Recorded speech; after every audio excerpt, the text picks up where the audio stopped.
Bismillahirrahmanirrahim. Assalamualaikum warahmatullahi wabarakatuh. Perkenalkan, nama saya Rafli Ramadan dengan NIM 220404 dari jurusan Psikologi Pendidikan dan Bimbingan, Program Studi Bimbingan dan Konseling, Fakultas Ilmu Pendidikan, Universitas Negeri Makassar, angkatan 2022. Iya, baik. Pada kesempatan kali ini saya akan membahas tentang komunikasi sentuhan sebagai salah satu tugas dari mata kuliah keterampilan komunikasi. Nah, apa sih komunikasi sentuhan itu? Komunikasi sentuhan merupakan salah satu jenis komunikasi nonverbal. Sentuhan bisa digunakan untuk mengomunikasikan sebagai berbagai emosi, misalnya kasih sayang, keakraban, dan simpati. Sentuhan yang dilakukan oleh wanita dan pria biasanya memiliki arti yang berbeda, karena itu tergantung dari seorang komunikatornya ketika ingin memberikan pesan kepada komunikan. Jadi setiap sentuhan yang diberikan itu pasti memiliki arti yang berbeda. Sentuhan adalah perilaku yang berbentuk seperti tamparan, pukulan, cubitan, senggolan, tepukan, belaian, pegangan tangan atau jabat tangan, hingga rabaan. Kemudian dalam sentuhan terdapat beberapa makna yang terkandung dalam setiap komunikasi sentuhan. Terdapat 5 makna yang terdapat dalam komunikasi sentuhan. Yang pertama yaitu afeksi positif. Afeksi positif ini mengandung makna yaitu tentang perasaan positif yang kita berikan kepada seorang komunikan. Kemudian yang kedua yaitu ritual, yang ketiga bercanda, yang keempat yaitu mengarahkan. Artinya bahwa pengarahan ini demikian dapat mengomunikasikan sejumlah pesan.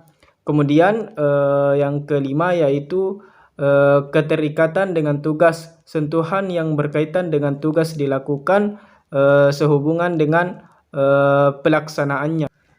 Ya, baik. Selanjutnya tentang bentuk-bentuk dalam komunikasi sentuhan, di mana bentuk-bentuk dalam komunikasi sentuhan ini terdiri dari 3 bagian. Yang pertama yaitu kinestetik.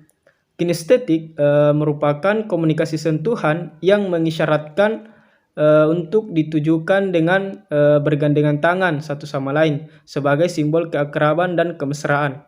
Misalnya seperti ketika kita bertemu dengan teman, kita langsung mengulurkan tangan, berjabat tangan sebagai simbol keakraban kita dengan teman kita tersebut. Ataupun ketika kita bertemu dengan dosen, kita langsung salim. Nah, inilah suatu bentuk keakraban dari bentuk komunikasi sentuhan, yaitu kinestetik. Kemudian bentuk yang kedua yaitu sosiofugal. Sosiofugal merupakan bentuk komunikasi yang mengisyaratkan ditujukan dengan jabat tangan atau saling merangkul. Umumnya orang Amerika dan Asia Timur dalam menunjukkan persahabatan ditandai dengan jabat tangan, sedangkan orang Arab dan Asia Selatan menunjukkan persahabatan lewat sentuhan pundak dengan pundak atau berpelukan. Jadi sosiofugal ini sosiofugal ini diterapkan dengan sesuai dengan selera kita. Entahkah itu kita ingin menunjukkan keakraban kita kepada teman kita melalui berpelukan ataupun merangkul, itu tergantung dari kita sendiri bagaimana nyamannya. Kemudian bentuk yang ketiga yaitu bentuk termal. Termal merupakan bentuk komunikasi yang mengisyaratkan ditunjukkan dengan sentuhan badan yang terlalu emosional sebagai tanda persahabatan yang begitu intim. Misalnya menepuk punggung teman karena sudah lama tidak bertemu. Ini kan salah satu bentuk menunjukkan bahwa kita ini emosional karena terlalu kangen dengan sahabat kita. Kemudian ketika bertemu kita memeluk, kemudian memukul pundaknya sebagai rasa persahabatan. Ya, baik.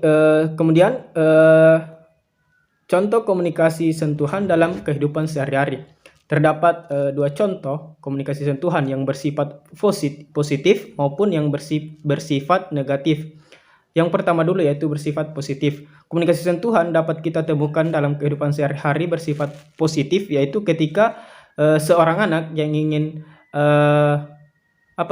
berangkat ke sekolah maupun bekerja, biasanya langsung menjabat tangan orang tuanya. Ini merupakan salah satu bentuk komunikasi sentuhan sebagai bentuk penghormatan kita kepada orang tua, sebagai bentuk rasa hormat kita kepada orang tua. Dengan sebelum berangkat kerja maupun ke sekolah maupun ke kampus, kita menjabat tangan.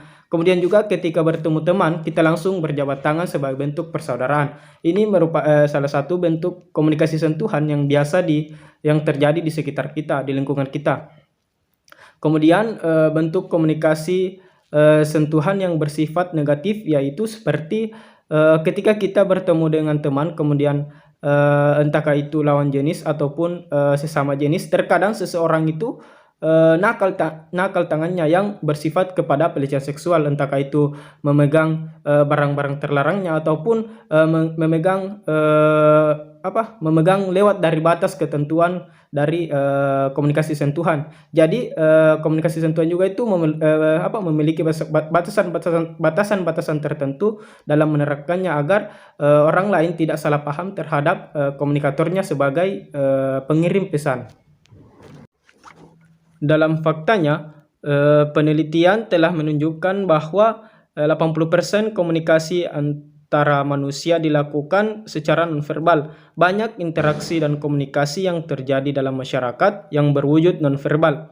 Komunikasi nonverbal ialah menyampaikan arti atau pesan yang meliputi ketidakhadiran simbol-simbol suara ataupun perwujudan suara.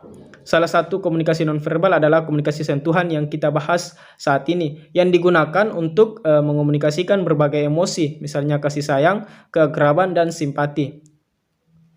Ya baik, itu saja penjelasan dari saya. Kurang lebihnya mohon dimaafkan. Wallahul muwaffiq ila aqwamit thoriq. Wassalamualaikum warahmatullahi wabarakatuh.